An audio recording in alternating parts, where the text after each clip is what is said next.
कांग्रेस नेता अरिंद शर्मा के द्वारा सेला को स्थित एक निजी होटल से की गई प्रेस वार्ता कर उन्होंने मीडिया को संबोधित करते हुए बताया कि सेला को स्थित फार्मा सिटी इस समय भ्रष्टाचार का केंद्र बनते जा रही है। सिडकुल में मानकों को ताक पर रखकर गलत आवंटन किए जा रहे हैं।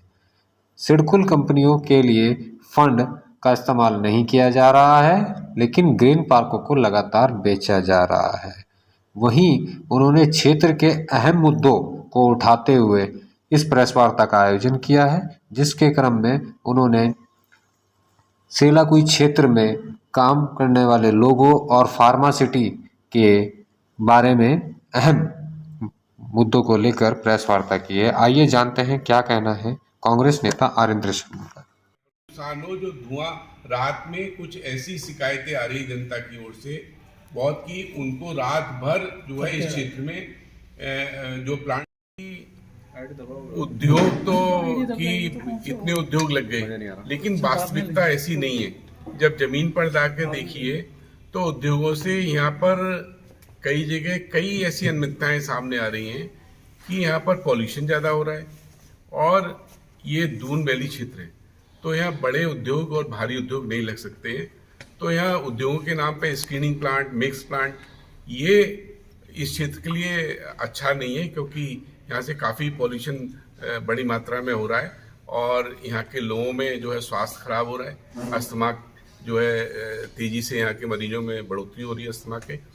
तो उसके साथ ही यहाँ पर कई ऐसे प्लॉटों का आवंटन किया है, उनकी हमने मांग की है कि उनमें ट्रांसपेरेंसी नहीं है कि, और ग्रीन बेल्ट में कहीं ऐसा तो नहीं है, कई ऐसे ग्रीन बेल्ट में जो मास्टर प्लान में थे उन क्षेत्रों को आवंटन कर दिया गया है, तो उनकी हमने कहा एक गहन जांच कर ली जाए।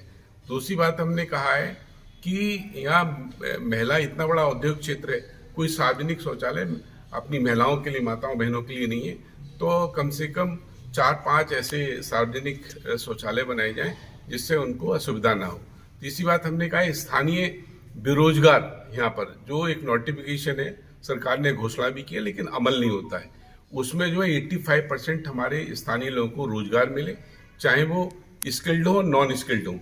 स्किल्ड के लिए क्या है, ठेकेदारी प्रथा की जा रही है, उसमें 10-12 हज़ार 14 हज़ार ठेकेदार बच्चे को, बेरोजगार को, छात्र, क्योंकि आज बड़े बड़े डिग्रीधारी भी बेचारे मजबूर हैं, तो वो नहीं होता है। तो उसके लिए हमने कहा है कि उस पर सख्त कार्रवाई की जाए।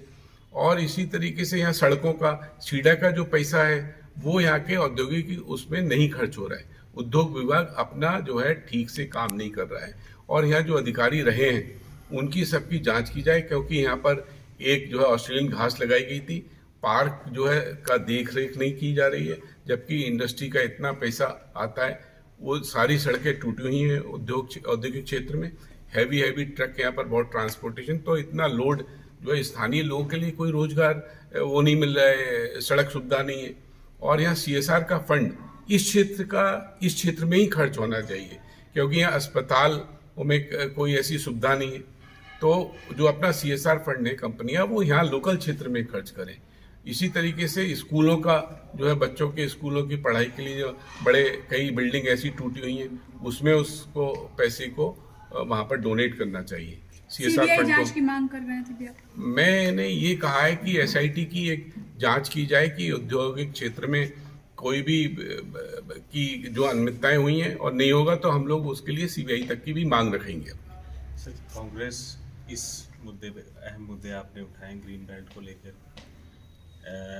1989 के एक्ट, हमने दून वैली नोटिफिकेशन का जिक्र किया है कि इस क्षेत्र में जो है ऐसे उद्योग नहीं ले सकते हैं जो पर्यावरण को नुकसान पहुंचाते हों, जिनसे धुआं या जो है ऐसी जो है मानव स्वास्थ्य के लिए खराब हो, वो चीज़ गलत है। जांच की आप मांग कर रहे हैं जी, लेकिन ये दस्तूर जो है बहुत लंबे समय से निरंतर चल रहा है। देखिए, कांग्रेस इसको लेके विपक्ष अपना काम कर रहा है। कई लोगों ने, अगर इसमें और भी हम तकनीकी लोगों से राय लेंगे और अगर इसमें कोई कोर्ट का सहारा लेना पड़ेगा, वो भी हम कोर्ट का सहारा लेंगे।